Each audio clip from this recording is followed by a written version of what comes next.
Okay, let's get started. Today's topic is systems of independent components.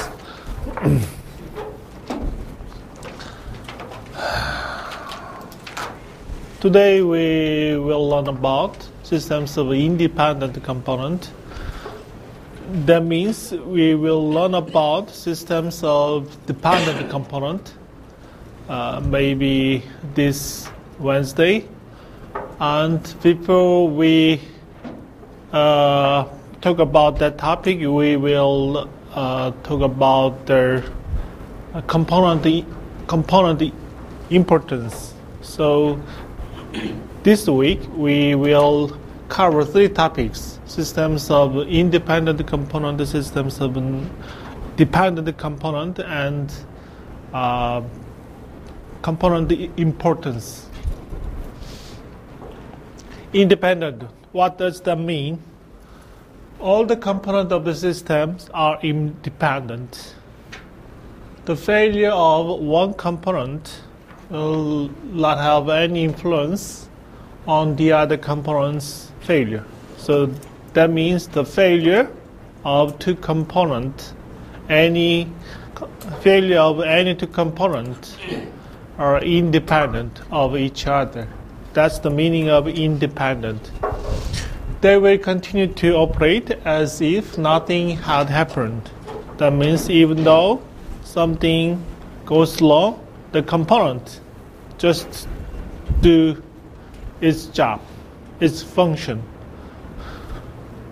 The assumption of independence is not always realistic, so we will cover the topic systems of dependent components soon. We deal with this topic. We have 2 pumps, fire water pump 1, fire water pump 2. These pumpers are driven by a common driver, engine. So consider the failure of fire pump 1 and fire pump 2. So we consider the failure of 2 pumps. Are they independent?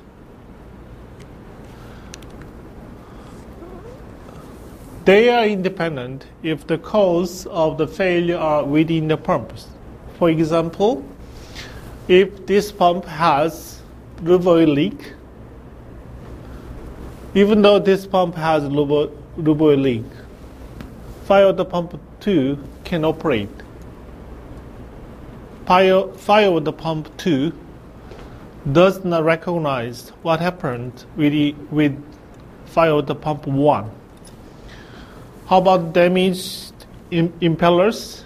Even though fire water pump 2 have its impellers damaged, fire water pump 1 can continue its function. Control system malfunction for each pump. In this sense, these 2 pumpers are independent. The failure of one pump has no impact on the failure of the other pump. How about this engine failure?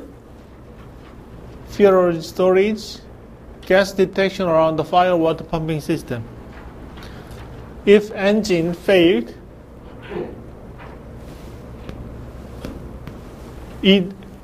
either pumps cannot operate. We will have a fuel oil storage here. If fuel oil storage is not sufficient, both pumps cannot operate. Engines, and one engine is like a living organism. When it comes to oxygen, it needs oxygen to burn the fuel and get the energy from the fuel. So the engine should intake air like us. If there is a gas around the pump, I mean the gas in the air, the engine cannot intake the gas, it's very dangerous. The pump can explode. So normal practice is that if there are gas in the air, the pump is not allowed to operate. So this kind of cause can prevent the operation of both pumps. So these causes are called common cause. So in this sense, they are dependent. So when we define the independence of the failure, we should be careful of the scope of the target component. I mean the function of the pump, the function of the component. In this case, when we say two pumps are independent, the scope of the component is like this. When we include the engine, the pump failure of one pump is dependent on the failure of the other pump. So there is a kind of common share of failure. For example, there are 100 causes of failure. Of the 100, 12 can be common cause. Common failure that cause the failure of the pump. Is it clear to you?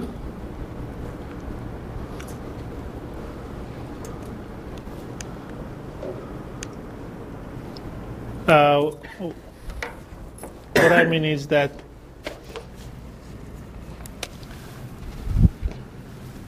this is the cause of failure for pump 1, fire pump 1. Assume that there are 100 causes.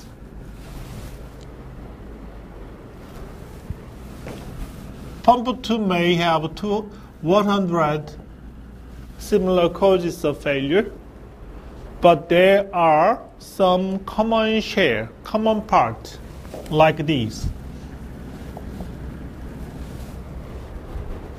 Maybe 12. There are 12 failures.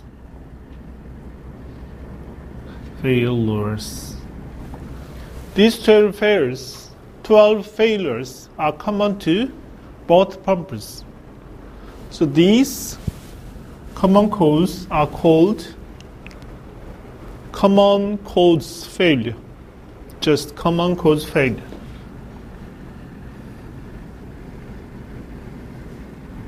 You mean each pump is not identical in this case? In this, the common cause failure is defined only for the identical component. If the components are different, we cannot define the common cause. Okay? In this case, we have two identical components, fire water pump. They have 100 causes of failure, but there are some, in this case 12 failures, that are common to fire water pump 1 and fire water pump 2. So, in this class,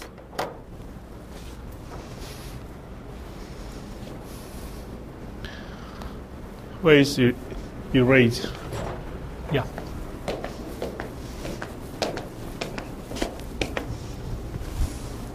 Today, we will deal with systems of independent components. That means there is no common cause. Two systems are independent. They have no common cause. I will show some expression for the reliability of the system.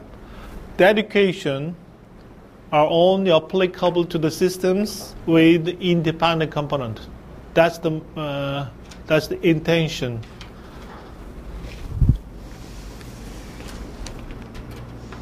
So this kind of system called serial system, serial connection. So we estimate the reliability of this system by multiplying the reliability of the components. This kind of equation, this equation holds only if these components are independent. There is no common cause between the components. Okay? If there are some common cause, we cannot apply this equation.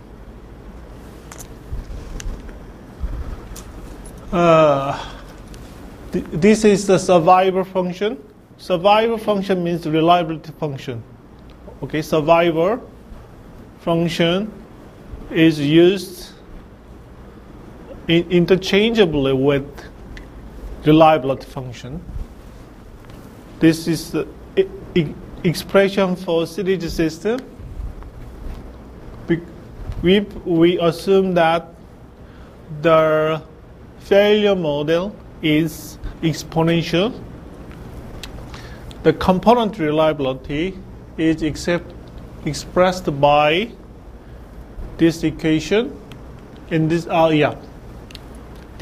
this equation is independent, has nothing to do with the assumption that the failure model follows the exponential model. Here is failure rate function. So if we insert this equation into this equation, we got this equation. So that means total system failure is the sum of component failure.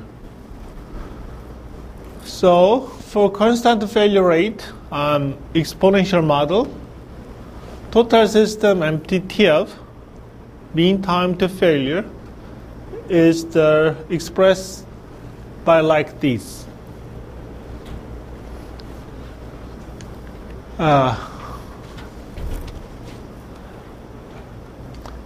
If this equation implies that if the failure rate of this component lambda 1, lambda 2, lambda 3, the total system failure rate is just lambda 1 plus lambda 2 plus lambda 3. Okay? It's very simple.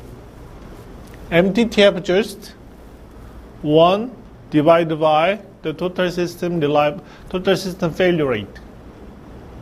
So I guess this kind of reasoning is compatible with our insight into the system. Okay? The total system reliability is governed by the sum of the component failure rate.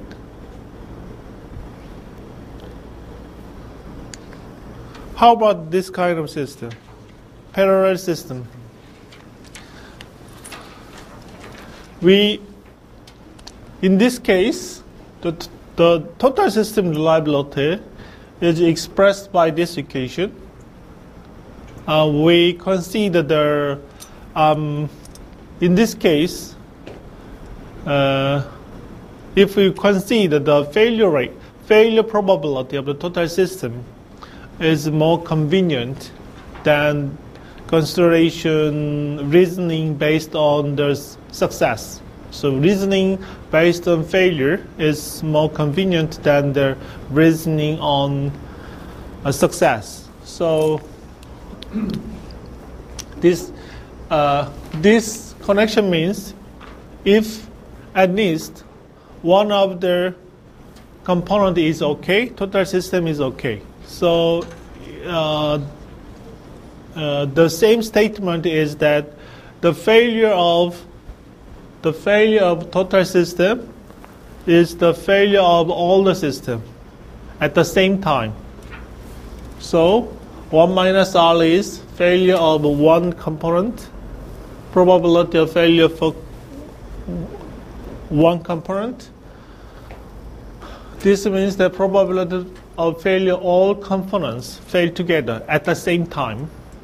So 1 minus R less is equal to this, so we can get this expression. Unlike the serial system, the expression for parallel system is a little complicated.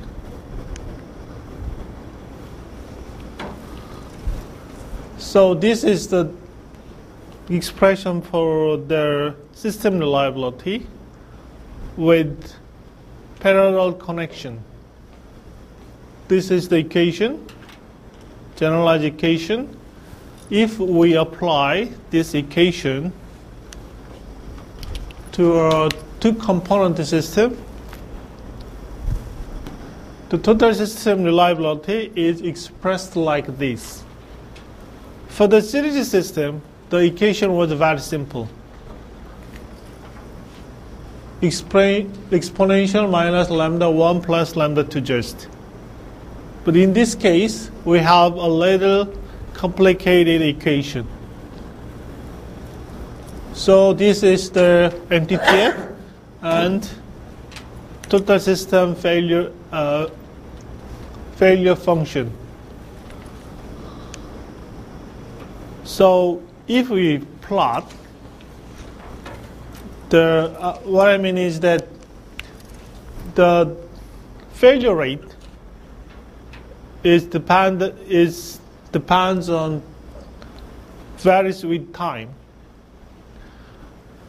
In series system, the failure rate, the total system failure rate, looks like as if it is constant. Actually, it is constant. Series system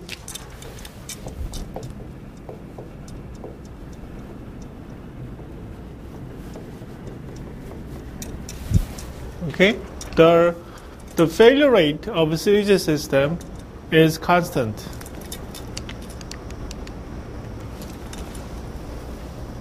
Okay, this is the failure rate of the series system. For parallel system,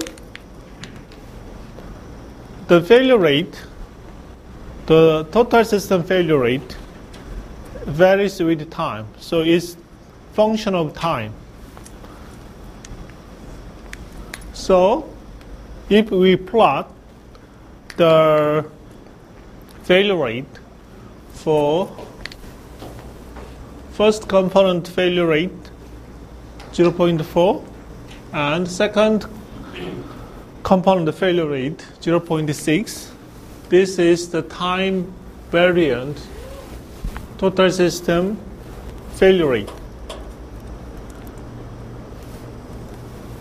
This curve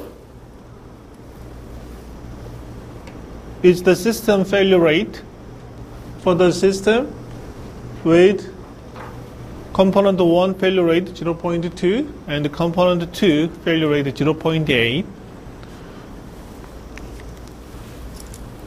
Think about the steady state failure rate. In this case, the system failure rate converges 0.2. In this case, converges to 0.4.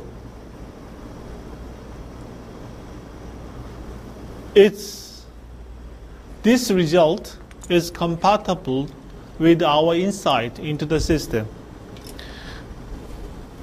we have two components in parallel. What is the rough estimate of the reliability of failure rate of this system? So we can rely on the more reliable system. Assume that this component is more reliable. More reliable means this system has less failure rate. So if we have two components, the less reliable system has insignificant effect on the total system reliability. So we can rely on the more reliable component. This is the implication of this equation. So the behavior of total system failure rate is compatible with our insight into the system reliability. Any questions? So, in the long term, in the long run, the system reliability converges to the reliability of the more reliable component.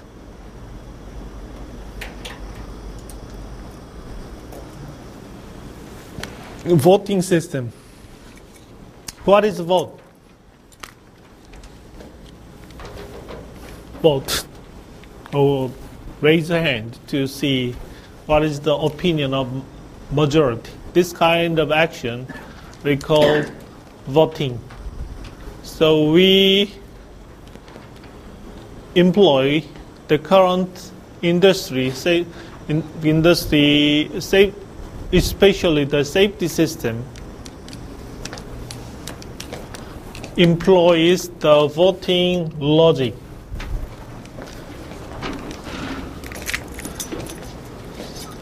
Consider these three systems: gas detection, fire detection, pressure detection. This kind of detection systems are very important as a preventive safety system for the whole system safety. So the primary role of this system, this detection system, is to detect the initial event. What is the initial event? A significant deviation from normal state. From okay state, there can be some deviation. These systems are supposed to detect the significant deviation from the normal state. But the problem is a single detector may be subject to failure. So assume that in this room we have several important equipment, and some of the equipment is dealing with gas or oil and gas. So there is possibility of a gas leak. So we install one detector here. But what if the detector gets failed? So it's a natural concern. So our approach is that we install several detectors here. If one detector, even though one detector gets failed, there are several detectors that can detect the existence of failure. So the concept of multiple detection system is that even though some of the detector get failed, the whole system can work. So voting system is kind of majority logic, but decision on majority. Voting system assume that all N detectors are installed. We may assume that there is the hazard or an N detectors out of N detector hazard. Then the system is set to K out of N voting logic. It's hard to understand. So, example is very simple. We have 3 gas detectors here, 1, 2, 3. If one of the 3 says gas, the detection system recognizes that there is a gas leak. This kind of logic is called 1 out of 3. There are 3. If one says gas, the detection system recognizes yes, there is a gas. 2 out of 3 is that we install 3. If 2 of them say gas, the system recognizes yeah, there is gas. 3 out of 3, likewise. So what is the difference between the 3? 1 out of 3, 2 out of 3, 3 out of 3. Which is better?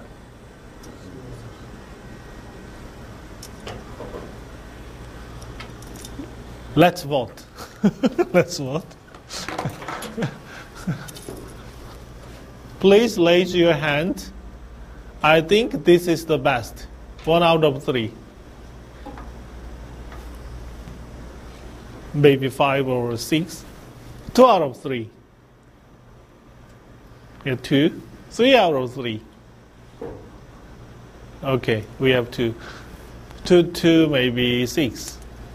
So what is the advantage of 1 out of 3? There are 3 detectors.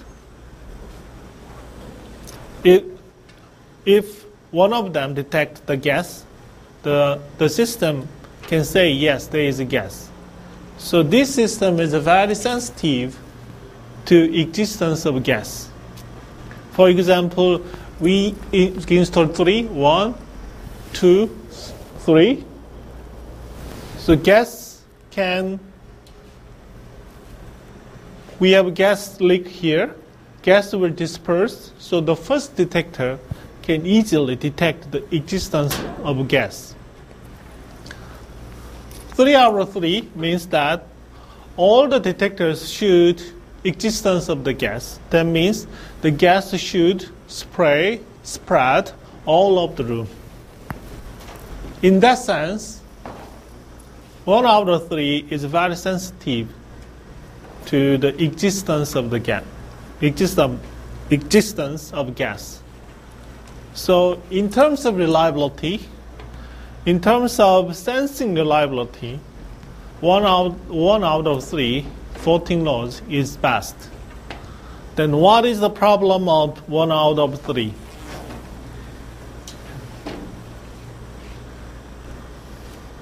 No problem? Error of other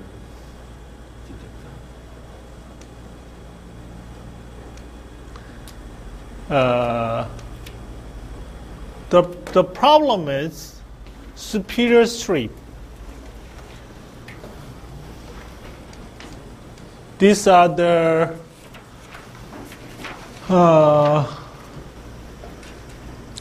reliability for 2 out of 3. This is MTTF. You can derive this kind of equations. So in terms of MTTF, 1 out of 3, this column means there are 3 detectors. This means 1 out of 3, this 2 out of 3, this 3 out of 3. MTTF is a measure of reliability. Am I right? The longer the MTTF, the higher the reliability is. Am I right? What is MTTF? Mean time to failure. It's the period between two neighboring failures.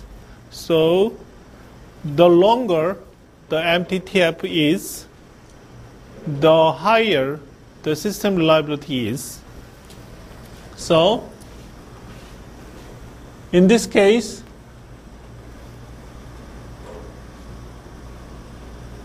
6/11 really 2. 1/3 is just 0.3. So 1 out of 3 has higher reliability. So it's compatible. These results are consistent with our insight into the system. So the problem is superior strip. What is superior strip? As you know, as K increases, MTTF decreases. So the system reliability decreases. Not increases, decreases. It's typo. This decreases. But the problem is superior strip. What is superior strip? Superior strip is called superior strip, superior stop, near-sound strip, first strip, premature close. Maybe first strip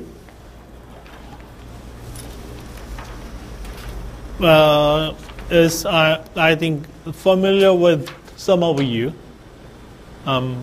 So what is superior strip? It's kind of false alarm. That means the detector tells a lie. Even though there is no gas, but one of the detectors says gas. This kind of false alarm is called superior strip. The superior strip failure is different from the normal failure. What is normal failure? Normal failure means there is a gas, but the detector cannot detect the gas. Can you distinguish two failures?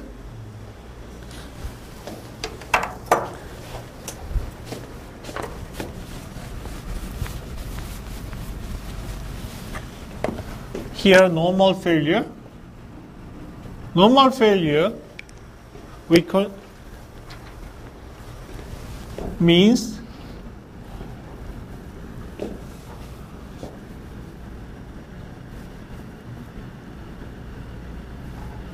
their condition. Normal failure means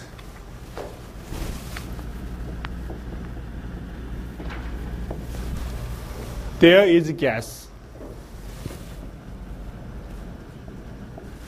but the detector cannot detect the gas.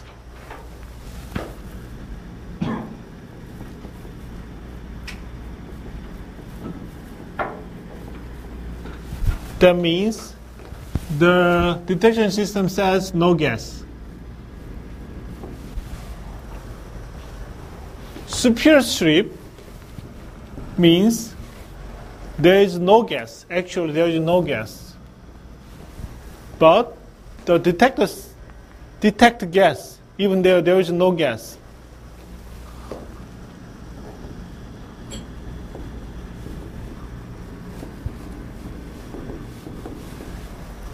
So says gas.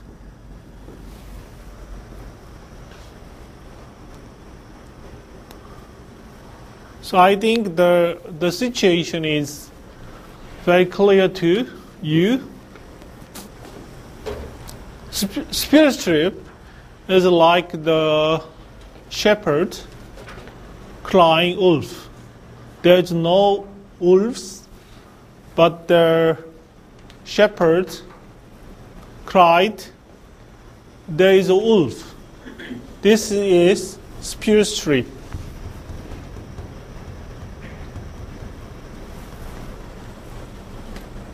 We have no gas here, but the detector here detects gas. there can be some failure within the detector. So detector says, yeah, there is a gas. I detected a gas. This is spill strip. Unprepared, the spill strip of one component may destroy the system reliability. What does that mean? Think about the impact of spill strip. First, unnecessary production loss, additional risk during shutdown and the following startup, additional stress on component and systems. Let me explain one by one. We have detector here. The detector is subject to spill strip. There's no gas, but the detector says, yeah, there is a gas. What should we do? We should shut down the whole system. We shut down the electric supply of this room. We should shut down the pumps and the compressors here. And finally, we recognized the gas detectors told a lie. So that means we cannot produce we should stop the plant for a while. And we cannot produce something like oil and gas. This is the production loss. We did shut down of this room, and we have to restart this room. So shutdown and startup. As you know, shutdown and startup is very risky operation because some of the protection layers should be inactivated. What I mean is we have a separator here. You can see that the liquid level of this separator. In normal state, the liquid level should be around 50%. So we have an alarm system. And the alarm system is supposed to issue an alarm when the liquid level is less than 30%. But during startup operation, we should fill in the liquid. So to avoid the alarm issuing, we should inactivate the alarm liquid low-level alarm system. So during the startup operation, because most safety systems are designed for the normal operation, during the startup system, we should inactivate some of the safety system. So startup operation is very risky. And during startup and shutdown system, the state changed very rapidly. Temperature, flow rate, and price changed very rapidly. So all the equipment have some kind of stress. You are here. Someday you will move to a company or research institute. During the transition period, you may have a stress. That stress is usually higher than the stress of your normal life, the stress in school or the stress in the company. So the transition stress is sometimes very high. It's the same for the equipment. The transition period imply higher stress on the equipment. So we normally employ 2 out of 3 or 3 out of 4. What does that mean? We will learn about PFD. PFD is not process flow diagram, it's the probability of failure on demand. So it's a measure of unreliability. We'll cover this equation later, but the important thing is this is the PFD, unreliability. We have three systems, 1 out of 1, 1 out of 2, 2 out of 3. The PFD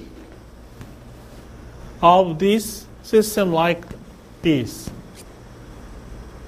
PFD is a measure of unreliability considering the fact that lambda tau is very smaller than 1. Lambda tau square is very less than lambda tau. DU means dangerous, undetectable. The failure rate of undetectable.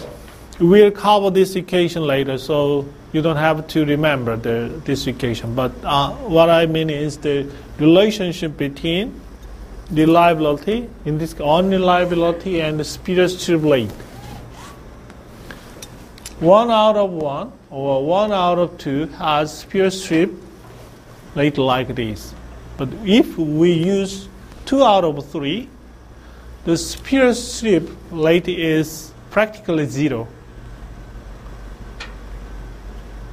What does that mean? We have 3 detectors here.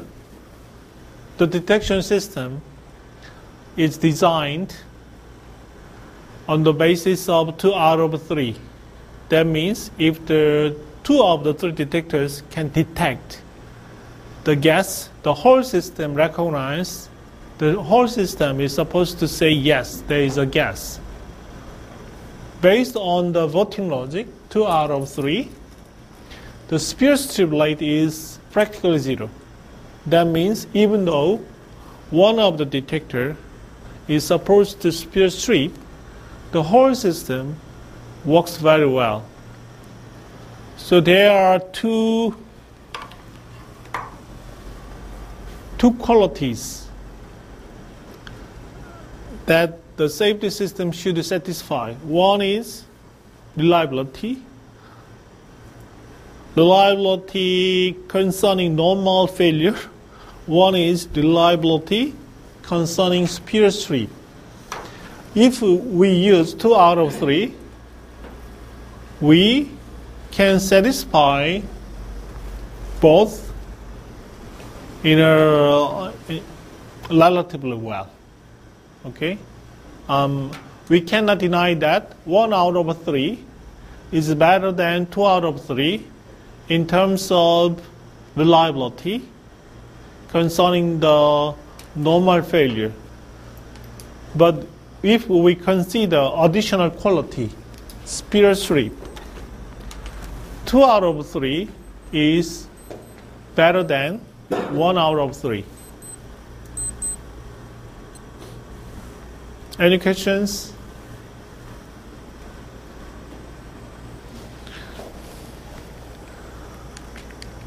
Okay, let's quickly review today's topic. Today we dealt with systems of independent components. We consider this system, fire water system. So we need to consider the scope of the system, scope of the component when we define the independence of each component. So the function is very important in this case. If we limit our scope here, fire water pump 1 and fire pump 2, then engine, the two pumpers are independent. Okay? If we consider like this is component 1 and component 2, in this case the pump includes the engine, implying that the pump system The firewater pump has the function of driving, function of engine within the component. The scope of or the function of the component is very important. This kind of equation is only applicable to the system where the components are independent from each other. For the series system, the total system failure rate is just the sum of the component failure rate. For the federal system, it is a little complicated,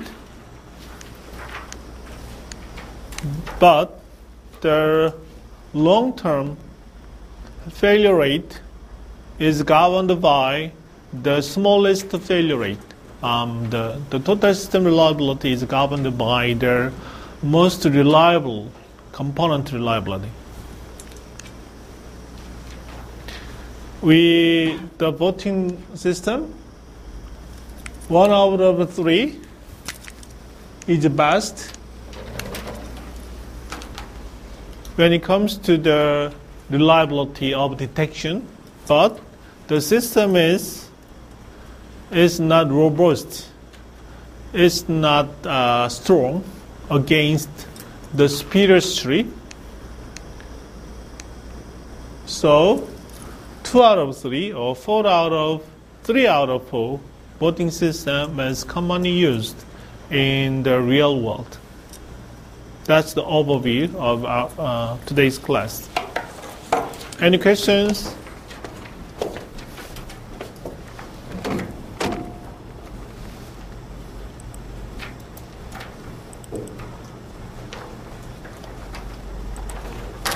Let's cover common component importance.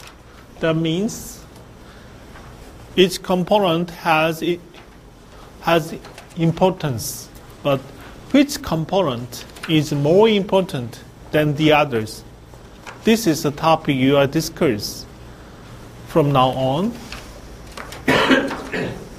Consider the case we have designed a system consisting of many components.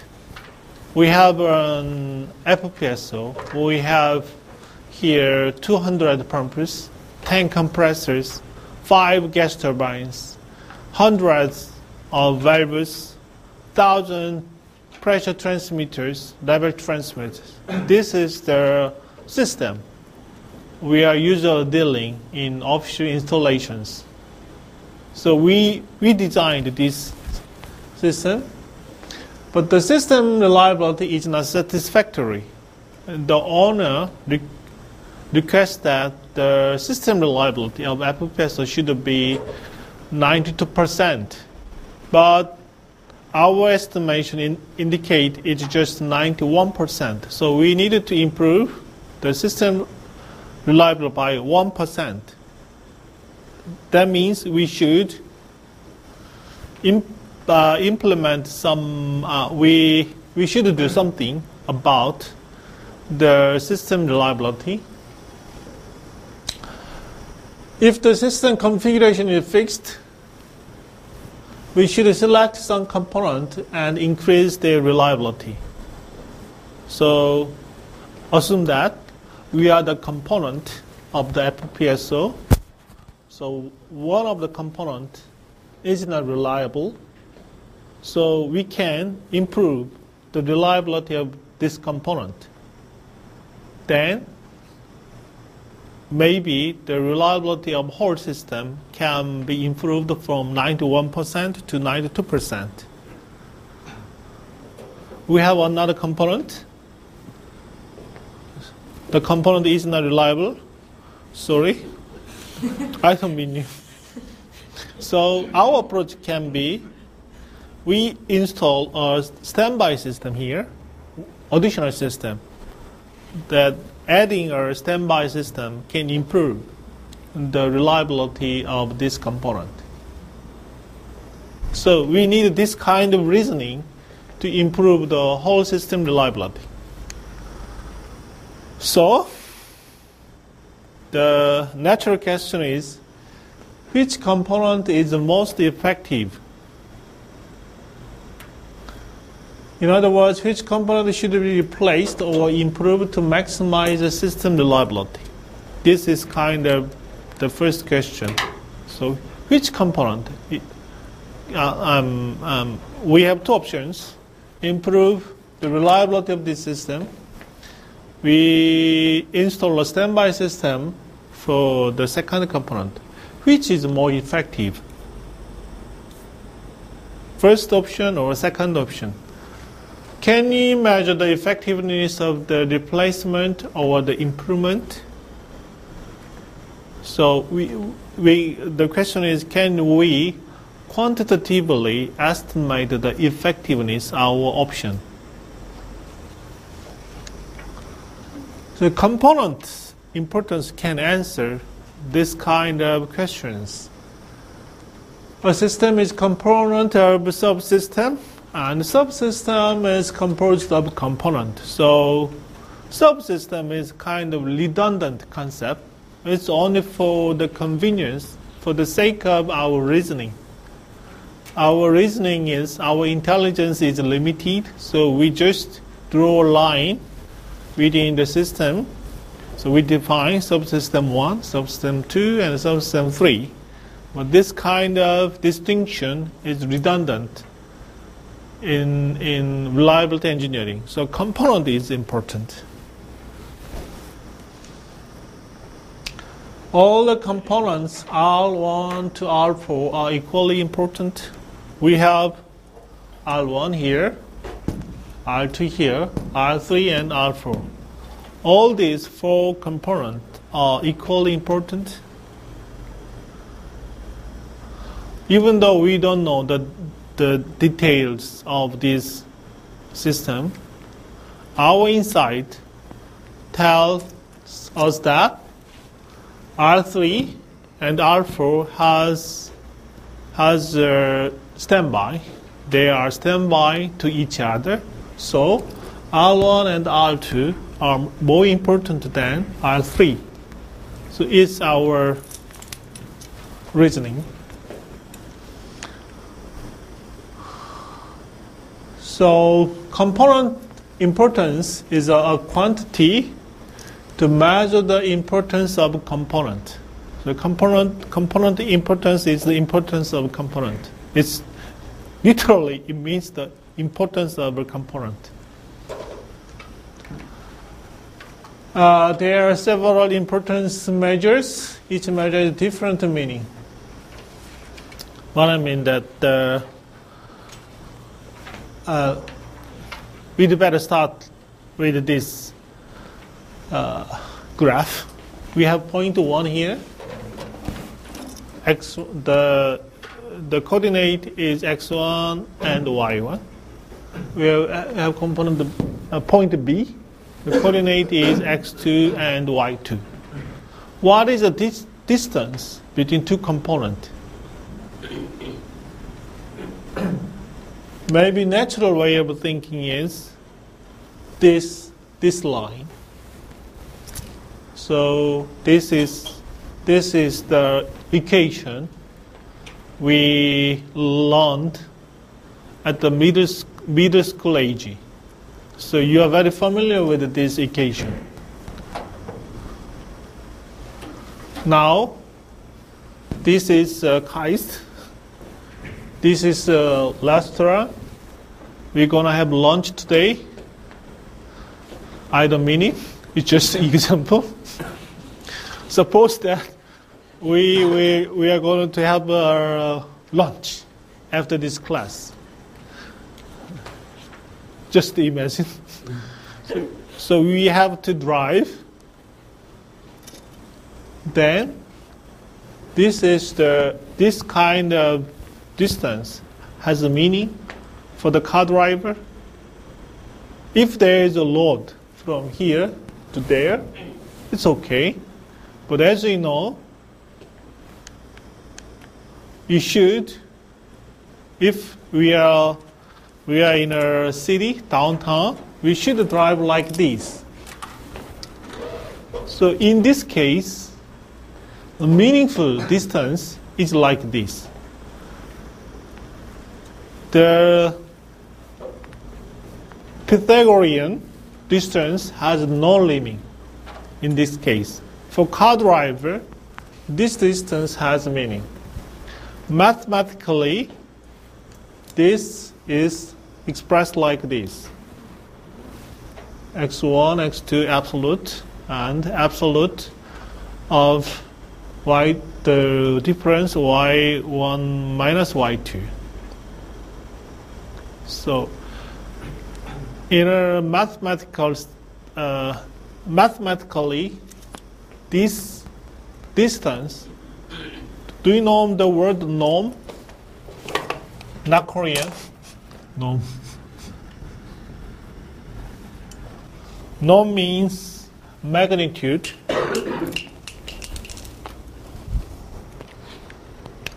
Magnitude.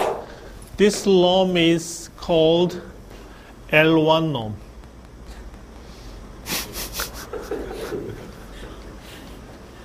This norm is called L2 norm. So, to the best of my memory, maybe LP norm is sum of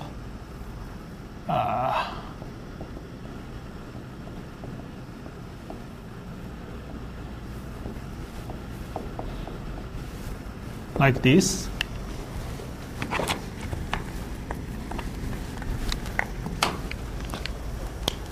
I showed you two examples, but there are numberless ways to define the length, distance between 2 points. L1, L2, L3, L4, L5, L6, L100, like this. So what I mean is that the measure of importance can be different depending on the objectives. So first question is, which component is critical to the reliability of this system? Based for the question, we may derive a norm or importance of the component. Think about the second question. If the reliability of component were improved to the perfect, which component would improve the system reliability? Anyway, we may choose a component that is most effective for this question. What I mean is, the answer to the first question can be component 1. But component 1 cannot be the answer to the question 2. That's my intention, to show two different norms. Okay? So that means there are several measures of component importance.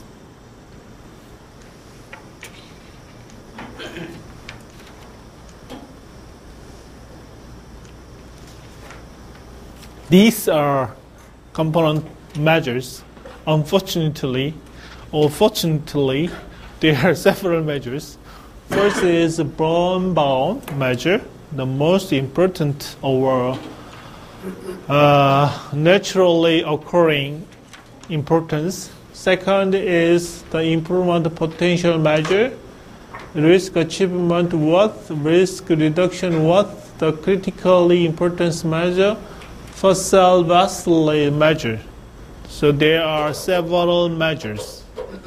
So let's start with the first measure, Birnbaum measure. Birnbaum measure is kind of partial derivative. It's naturally occurring component importance. So we have component and system. So we need to define the notation. So PI means reliability of component I. PT, reliability of all the components, so it's a vector quantity. So PT is a P1, comma, P2, comma, P3, comma, blah, blah, blah. HT is the reliability of whole system. So total system reliability should be function of component reliability. We don't know the detailed structure of the reliability. So Birnbaum measure is naturally partial derivative of PI over partial derivative of total system reliability. So it's kind of derivative. What's the meaning of this derivative?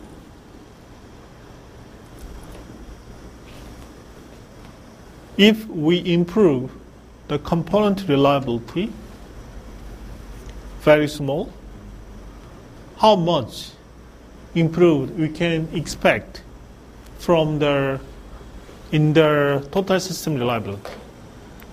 It's very natural way of thinking. So if we are born several decades ago, we can put our name on the measure instead of Birnbaum. Maybe Jungon's measure of component importance. But anyway, you are late. So this is a kind of very natural way of reasoning about the sensitivity of component reliability against the system reliability. If the Birnbaum measure is large, a small change in component reliability can result in large reliability of the system. Am I right? If this value is, so assume that we have three components.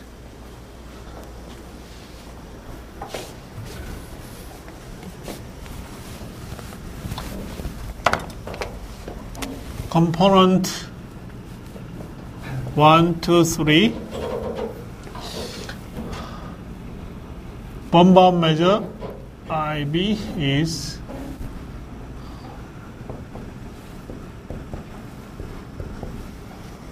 let's assume that we have this kind of Birnbaum measure. We can say that component 1 is the most effective way.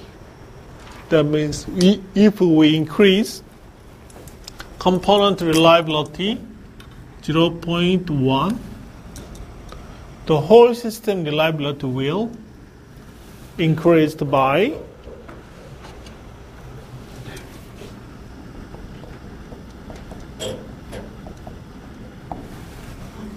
am I right? This is the Birnbaum measure. Birnbaum measure is just delta PI, delta H. So if we increase this one by 0.1, the total system reliability will increase by 0.1 times 0.3. That means 0.03. So it's a lateral way of thinking.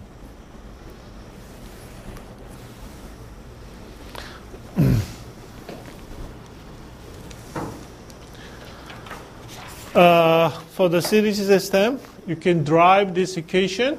RLS is the multiplication of component reliability. So HPT, based on the current notation, is like this. So Birnbaum measure is like this.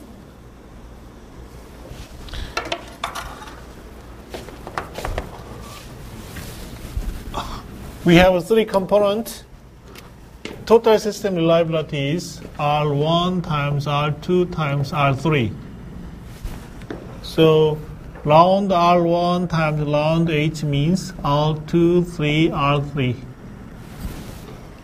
So this equation means it's the multiplication of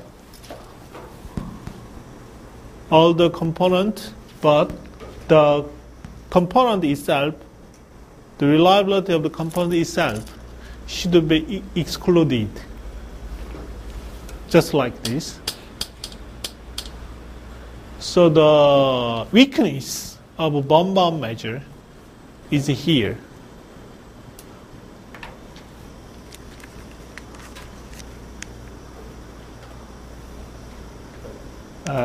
We can derive the same equation for the federal system. The weakness of bomb measure is like this. We have n component here. The bomb measure is the component measure of component 1 is not affected by the reliability of component 1. It depends on the reliability of the others. So it's a little tricky. We measure the importance of component 1 against the reliability of the whole system. But result indicate that either series or parallel system, the sensitivity on bomb measure is independent of the reliability of itself. This is the weakness of bomb measure. So let me repeat again. The bomb important measure is independent of reliability of the component itself, dependent on the reliability of the others. It is consistent with your insight into the system.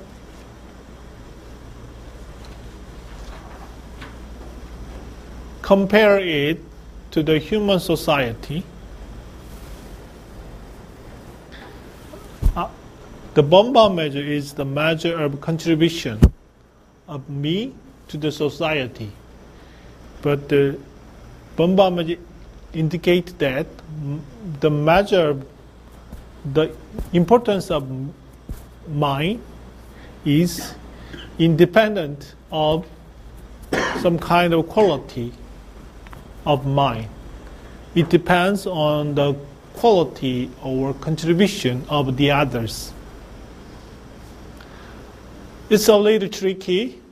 It is absolutely true in terms of reliability engineering. We are talking about the effect of component I on the system reliability, but the effect has nothing to do with the reliability of the component. So it's the weakness of this measure. So natural way to estimate the sensitivity, but it had some weakness, so other measures are introduced. Because this natural way of thinking had some weakness, there are several other measures, were introduced.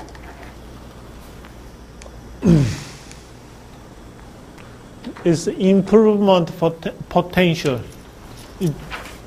It's a little, in terms of notation, it's a little complicated, but it's natural way of thinking. Another natural way of thinking. I means importance measure. IP improve potential. IT means HI. H1I is 1 minus HPT. So this is the current system reliability, and this is the reliability of imaginary system, where the reliability of component I is 1. That means the component is perfect. It is assumed that in the ideal system, the reliability of component 1 is perfect. The reliability of component I is 1. So it's not LOI, it's 1. 오케이? 한국말로 일입니다. 일. I나 L이 아니고 일. 그렇죠? System reliability with PI is equal to 1. PI is the difference between system reliability with the perfect component. Only I component is perfect. The others have the same reliability of the current system. In practice, it is not possible to improve PI to 100% reliability. So this is the question about the meaning, actual implementation of this measure. What I mean is, for example, we have compressor here. The compressor reliability is usually 98%. Assume that. So in order to measure IIP, we assume that the compressor reliability is 100%. But there is any way to improve the reliability of this compressor from 98% to 100%? Actually, there is no way. What I mean is 100% reliability is sometimes has no meaning for many equipment or component. So another concept, natural occurring, is that we improve, we put a kind of realistically maximum reliability we can achieve. So this is ICP, realistically or credible IP, improvement potential. So this measure is the measure between the current system, real system, and the kind of improved system. So in other words, we have 11 components here. We can improve component of each system. Okay?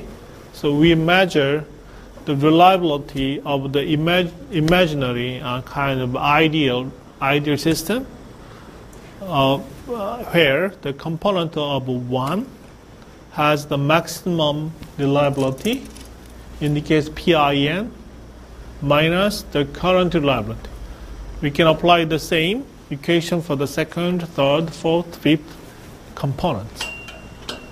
This is the improvement potential.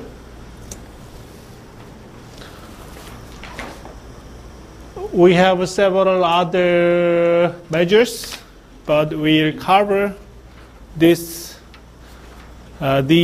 measures on Wednesday.